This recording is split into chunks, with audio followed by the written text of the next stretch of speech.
Hey guys, what's going on? Justin BOSSNASTi Silva here at IPL5 Las Vegas, our first IPL event. I am here with the potential Gears icon, we could say Mr. Jason Barbosa, also known as Captain Barbosa. Barbosa, you are almost famously known for the headband. Is there a story behind that? How did that come about? Well, the bandana is a thing. I was trying out for Ultimate Gamer, and I had some crazy alias before Captain Barbosa. Yeah. Everybody loves my last name anyway, so they were calling me Barbosa. Yeah. And Captain Barbosa, Pirates of the Caribbean. So I'm like, you know what? I already have the earrings and stuff, so let's just Captain Barbosa, and there it is. Okay. In a nutshell, that's it. The bandana's the pirate thing, man, and it's my trademark now. Okay. People can't not see me when I walk into a room and not know it's me. Exactly. The recognition helps. and then again, there's not like a lot of people walking around with freaking bandanas on their head, so you're a very unique individual already. How did the whole IPL gig come around for you? Well, first and foremost, what do you do? Like, what do you do here at IPL? At IPL, I'm a video producer, and I got dropped in as the director of the ShootMania stream. Okay. I got the job November 5th, and IPL was less than 20 days later, so it kind of like getting dropped into the tornado. Yeah. I got the job because I know Joshi. I've known Ask Joshi, who's been working for IPL for a year and something now, and I was like his first phone call. They called me. I interviewed with a couple people, and they liked my experience. They even took Hypha as like a good credit. Yeah. And I'm here now. I'm directing ShootMania. How has the experience been so far here at IPL? And is this your first IPL event? Okay. This is my very first IPL event. It's awesome. I've known it's been getting better each time, and it's just great to be part of it. And they gave me the smaller stage. Let me break myself in, but I'm grateful for the prove yourself. Exactly. Okay. Yeah. So I'm grateful. Did you have a choice of deciding what game you were going to be involved in, or did they just say, "Hey, do ShootMania"? Well, Ubisoft really wants to push ShootMania. They want it to be like their Trackmania brand, which is doing amazing. It's been out for like 10 years. Yeah. And so the Mania brand is doing very well, and they're trying to get North America more involved, and what better way to integrate and partner with IPL, and we're trying this push. We're trying to bring it to the States, and we don't have a shooter right now. We're watching top down. I'm getting bored of top down units. Let's get some FPS or something in there. So that's what this is. Or how do you feel about the possibility of ShootMania probably taking over as that #1 esports shooter title, maybe over a Quake Live or a CS:GO? The gameplay is there. Okay. It's got solid gameplay. The ping, everything feels great. It's just up to the community and the allure of the game. Now we understand it's a bit dry with presentation, as in like deep integration. Yeah. It's essentially a shooting game, and you shoot. So it's there. You get in, you pop in, 10 minutes, you know what you're doing. It's just really up to the communities to embrace it. Yeah. And we just got to check from there. That's why we're pushing it. What was maybe something that attracted you to ShootMania over other PC shooters? Well, I just got thrown into ShootMania, so it wasn't. They've got a deal going on. So pros and cons then maybe of ShootMania compared to like a CS:GO, Quick Live, or anything else? What I do love about this game is it's watchable immediately. Okay. You got red lasers, you have blue lasers. You have red people, you have blue people. Red versus blue. Yes, and then the environments, they don't wash out the silhouettes of the characters, so it's really easy to watch and really easy just to get into and understand it. That's what makes it great. That's what makes it spectatable, and the commentators help. A lot of the strategy comes from map meta, and once the commentators can tell you the map meta and you can see where everything's coming from, that's what makes the game. Your boy Golden been doing up there in the booth. I'm so proud of him, like he you graduated. Yeah, I met him in 2010, and I told him he'd be good at this because he won some Call of Duty free-for-all at PAX East. And that's where I met him as a friend, and I'm like, you should do this. You're really good at this voice thing, and I trained him, and there he is. You got good pipes. Yeah. And it's awesome to be working with a really good friend of mine at an event. Yeah. And it's IGN as well. So at the IPL5 event, that you guys are, it just seems like there's so much more interaction, obviously, among the staff, and even staff interaction with the players. We've been hearing a lot of that from interviews we've got. Well, it's essentially a startup. IGN, IGN is a big corporation, right? It's corporate anyway. It's got a lot of views and stuff, and they're just this monstrosity in the industry. Yeah. But IPL is actually just a small knit. Like, we have our spot on the 4th floor, and there's maybe 20, 25 people up there, but we all know each other. And we just moved the office to an event, and then obviously there's a budget, and there's this everything's just huge here, but when there's contractors, but we are tight-knit. It's actually not as big as people think. You know, we're not some corporate jelly monster, you know, taking over esports. We're people that love the game, and this is what we're doing. Yeah. We're presenting it. Spectator interaction been for you? How's feedback been? Has anyone came up and said like, yo, I love what ShootMania is doing here? What kind of feedback have you guys gotten so far?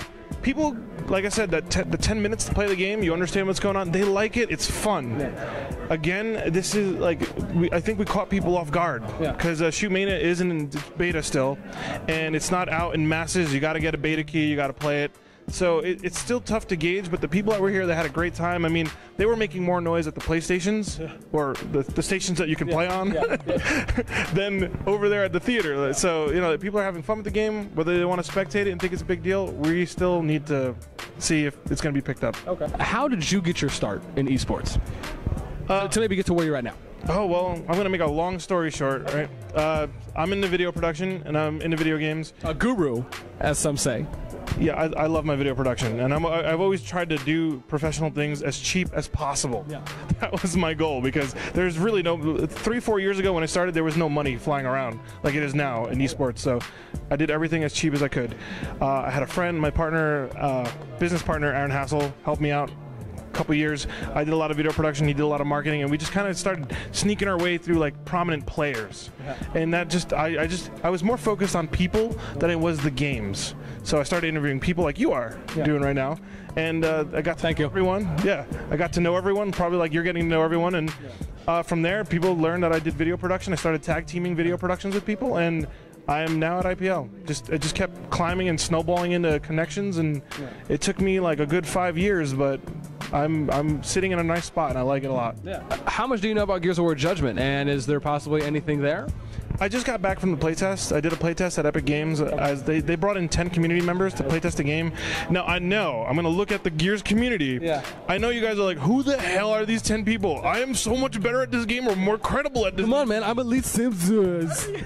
I know we got so much flame and hate for that.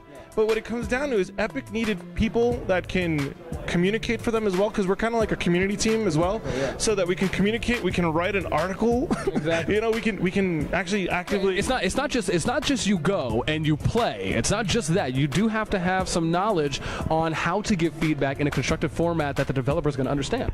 Exactly. So and plus going forward, when they release information, they're going to release it through us as well, and we know how to interpret that because we played the game. But we play tested the game, and they needed people they can trust too. You know, they didn't want to bring someone in that was going to trash the game when they left, like, because it's still being in development. So they essentially thought they could trust the 10 of us. Yeah. We did that play test. Judgment has a really good chance. It's a lot faster than the Gears that you guys are used to. Yeah. It's really fast. You're switching weapons really fast. The overrun mode is its own mode. Yeah. I'm honestly like waiting to see if there's actually going to be overrun tournaments. Oh, yeah. I would love to set that up, because it just seems like objective-based game modes is something that maybe we just need more of, and more innovative, creative objective game modes. Yeah, for instance, in overrun, it's not necessarily like ShootMania. It's more like a shooter MOBA in a sense, where you're pushing 2 lanes. This is all so you got. Yeah, I'm just making sure my NDA is okay. Use that LOL lore. Yeah. So you got 2 lanes pretty much, and you're pushing. It's a 4v4, 5v5, right? Yeah. And you're just pushing either lane. And the meta is do we take our tickers and all this way, or you do this the other way? Exactly. And what's interesting is that a team can be really good at the standard versus, but they might be horrible at overrun. Yeah. Now, I'm horrible. Everybody knows this. It's like, why am I going to play test Gears, right? I'm horrible at regular standard, right? But in overrun, I did amazing. Yeah. I was topping the charts in overrun. So it's a whole different game mode, and I would love to see teams come out. It's almost as though it provides more strategical in-depthness. Yes, there is heavy metagame and strategy in overrun. Like an actual meta. And do you just feel that like the meta in these kinds of shooter games and in other games of that nature is something that is almost necessary for them to be viable and stable here in the esports market? Yeah, it adds depth. You know, when you need to make content and you need to create a community, when all you have to do is like, you know, just point and shoot and make sure you don't get hit, there's not a lot to it. But with overrun, there's meta there. So, you know, you can do this. You can have a team that's really good at rushing. You could have a really good team that's good at turtling.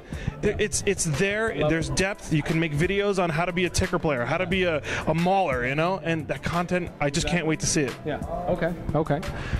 Well, damn, that is a mouthful, sir. It almost seems like your energy level has increased since we walked out of the door, and it was more of the nonchalant, and now it's, hi, how you doing? I'm here. Yeah, I'm on camera, man. I know how to do this. What would you say to people that maybe have never been to an IPL event before? Go to esports, actually. It doesn't even matter if it's IPL. Okay. You need to support the players that are competing, and you need to support the events and stop slamming them, because I know there's a lot of money behind this event. It's corporate, and we've got a big production team. But what you really need to pay attention to is the smaller venues, right? And even if you have to, if you're complaining that there's nothing in the area by you to go to, well then find 7 of your buddies with Xboxes, bring 8 Xboxes and TVs somewhere, and get one thing going. Yeah. And people are going to have fun, and it's going to snowball. Then you'll have 8, then you'll have 10 people, then you'll have 14. Yeah. And guess what? Now you have a venue. Now you have people that are willing to travel to hang out with you guys.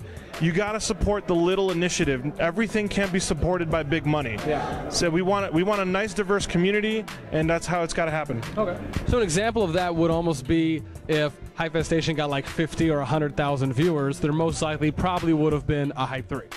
Yes. Okay. Any shout-outs, mentions, plugs? Oh, well, I'm going to shout out Golden Boy, dude. I had a great time doing this production with you. I hope he sees this.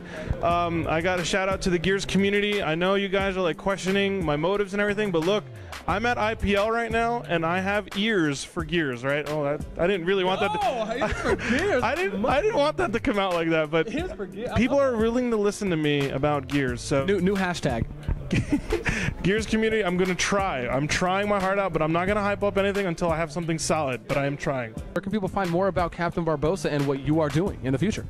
You know what? Let's make it simple. My Twitter, I'm just fun and quirky. I'm always dishing out gamer content and funny comics on my Twitter, so it's at CaptnBarbosa, and I'm very active on that Twitter. I love reaching out to the community on my Twitter, so just shout me out, and I'll get back to you. Awesome. Ask me questions. I'm there to help. Great words here from Barbosa. Wise, young man with a very nice shave. That's all I have to say. So real quick, thank you so much, Barbosa. I appreciate the time, and I hope you have a great rest of the weekend. Yeah. And we're out, fellas. Peace it.